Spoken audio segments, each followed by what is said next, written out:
Hello friend, welcome back to my channel. আশা করছি তোমরা সবাই খুব ভালো আছো। আজ আমি একটা নতুন রেসিপি নিয়ে তোমাদের সামনে হাজির হয়েছি। সেটা হলো চিংড়ি ভর্তা।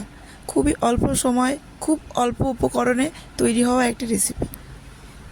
সেটা তার জন্য কি কি লাগবে আমরা সেটা দেখে নিই।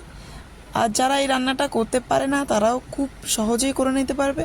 যাদের রান্না করার টাইম নেই তারাও খুব সহজে করে নিতে পারবে। খুবই টেস্টি একটা রেসিপি। তার জন্য আমার কি কি লাগবে সেটা হলো চিংড়ি মাছ, রসুন, কালো জিরে, শুকনো লঙ্কা, পেঁয়াজ। নুন হলুদ আমি আগে থেকে মাখিয়ে রেখেছি, পরে আমাকে আর নুন হলুদ অ্যাড করতে প্রয়োজন পড়বে না। তাহলে আমি ফ্রাইং প্যান বসিয়ে দিয়েছি চিংড়ি মাছটা ভেজে নেবো বলে।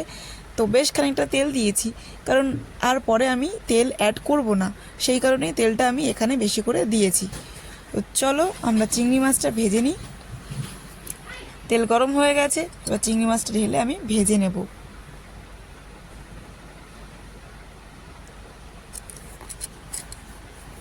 সবাই এটা কম বেশি জানে, তবে আমি কিভাবে করি সেটাই তোমাদের সাথে শেয়ার করছি। আশা করছি সবার খুব ভালো লাগবে। প্লিজ কমেন্ট করে জানাবেন কেমন হয়েছে,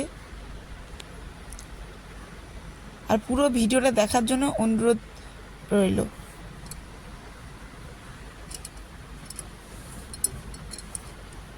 ভালো করে ভেজে নেব।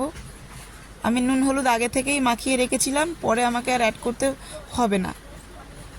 আপনারা চাইলে আপনাদের টেস্ট অনুযায়ী পরে আপনারা অ্যাড করতে পারেন। ঝালও আপনাদের টেস্ট অনুযায়ী বাড়াতে কমাতে পারেন।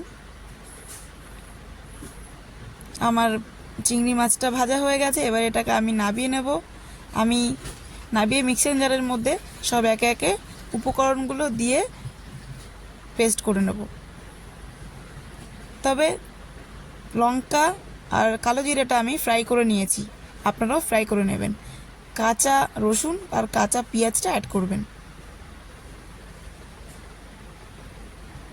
হয়ে গেছে, এবার আমি সবগুলো একবারে দিয়ে দিয়ে পেস্ট করে নেব। পেস্ট করে নিয়েছি। আমার রেডি টু সার্ভ চিংড়ি ভর্তা। খুবই সহজ, খুব চটজলদি একটা রেসিপি, খেতে খুবই টেস্ট। অন্য কোনো কিছুই লাগবে না, শুধু এইটা দিয়েই ভাত খাওয়া হয়ে যাবে। তো আমার এই ভিডিওটা দেখার জন্য অনেক ধন্যবাদ। আশা করছি সবার ভালো লেগেছে। সব ভালো থাকবেন, সুস্থ থাকবেন। পরবর্তী ভিডিওতে আবার দেখা হবে। আজকের মতন টাটা।